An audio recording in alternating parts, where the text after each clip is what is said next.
Welcome back. Over the years, we've heard a lot about the Church of Scientology. It's high profile, bolstered by Hollywood A-listers. But what goes on behind the walls of this religion isn't always glamorous. The church is led by David Miscavige, a man who usually prefers to stay out of the public eye. But now his niece has shone a bright, unwelcome light upon the church and its behaviour. Jenna Miscavige Hill spent more than 20 years in the church with her uncle. She told her story to Liz Hayes. There's not an exact criteria for evil, but I would definitely say, you know, somebody who makes rules that thousands and thousands of people can't have children and runs a church where there's child labor, forced and coerced abortions, where people are separated from their family. If that's not evil, then what is, you know? 29-year-old Jenna Miscavige Hill is talking about the Church of Scientology. Well, thank you very much. Run by her own uncle, David Miscavige. It's just a game of power and control. It strips away your individuality and your conscience and just makes you do whatever their bidding is. People are either bad or good. They're either for Scientology or against Scientology. Well, what's the difference between Scientology and a cult? I can't think of any.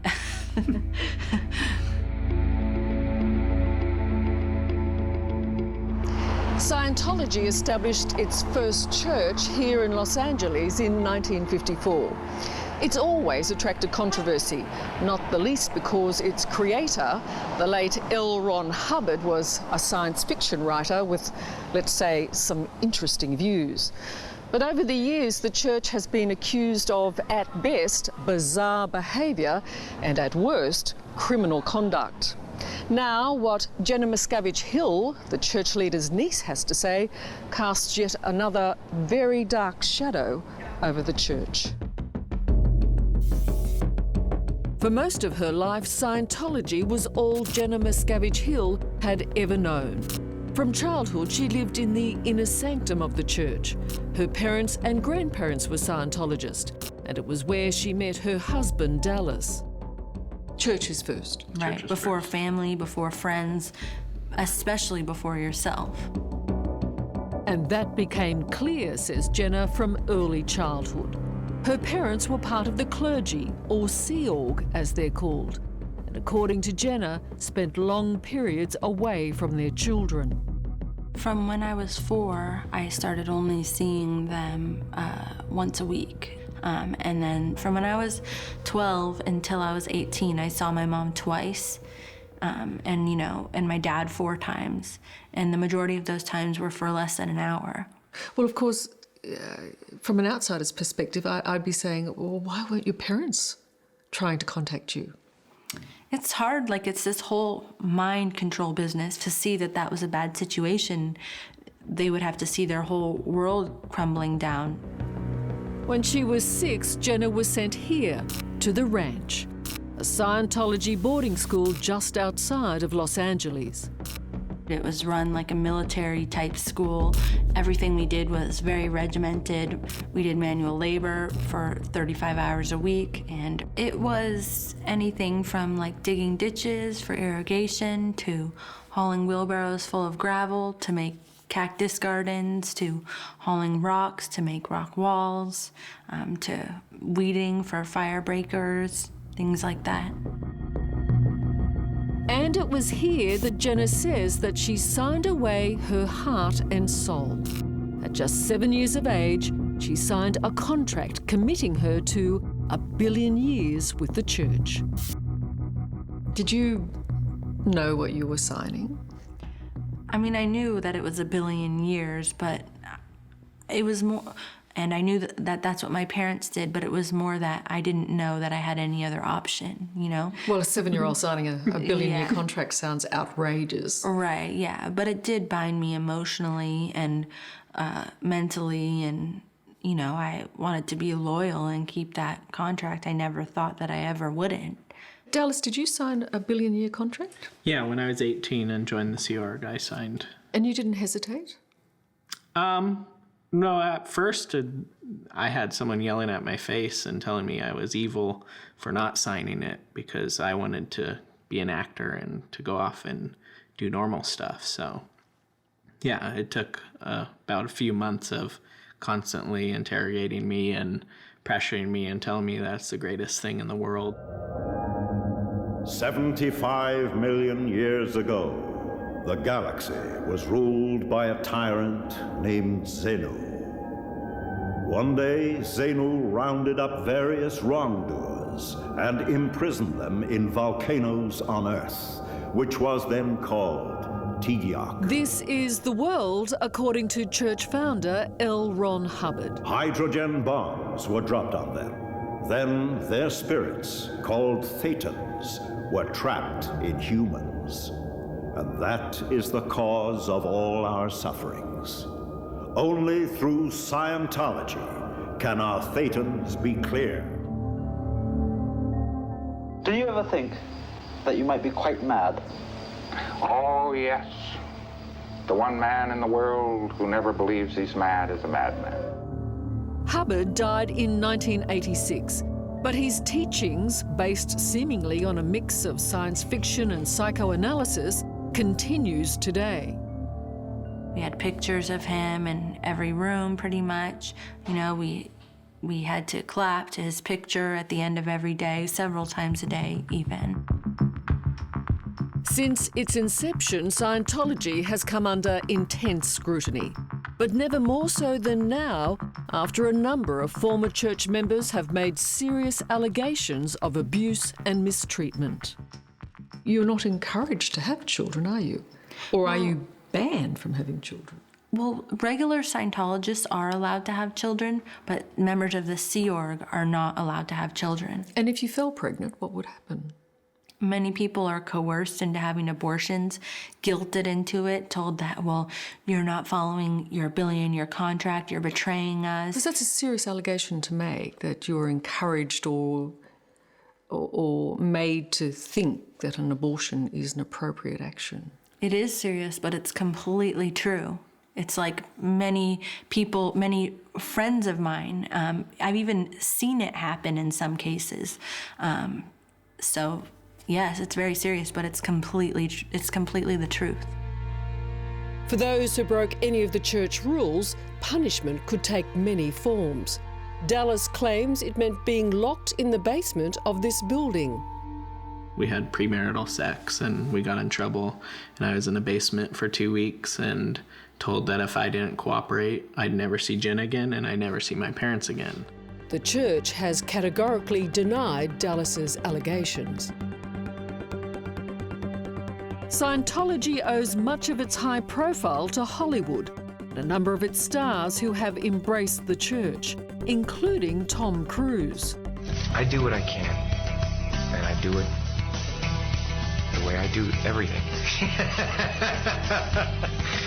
There's nothing part of the way for me. It's just... Cruise and David Miscavige, the church leader, are said to be close friends. But according to Dallas, who worked at the Scientology Celebrity Centre, there had, at one time, been some concerns. Tom Cruise is, for many, the biggest name in the church. When you were there, Dallas, you were aware that Nicole Kidman had some influence on how he was being viewed. Well, yeah, when I was at the celebrity church, he wasn't around. He wasn't on services, and I was told from them that it was because Nicole Kidman was an influence on him. And not a good one. And not a good one. Is it possible for Tom Cruise to have a partner and not, who's not a participant of the church and stay in the church? As a Scientologist, you believe that Scientology is going to save that person. So if you really love someone, there's almost no chance that you wouldn't do everything you could to make them into a Scientologist. Having been born and bred a Scientologist and as the niece of David Miscavige, any thoughts of leaving were always going to be a challenge for Jenna. But the idea took seed when the church sent Jenna and Dallas to work in Australia. That was a turning point, you say, for both of you. Yeah. Yes. Why? Because I had never been around non-Scientologists in my life before. So it was an interesting chance to see that, no, not everyone is a Scientologist, not everyone is in love with Scientology, and they were actually kind of normal and pretty cool.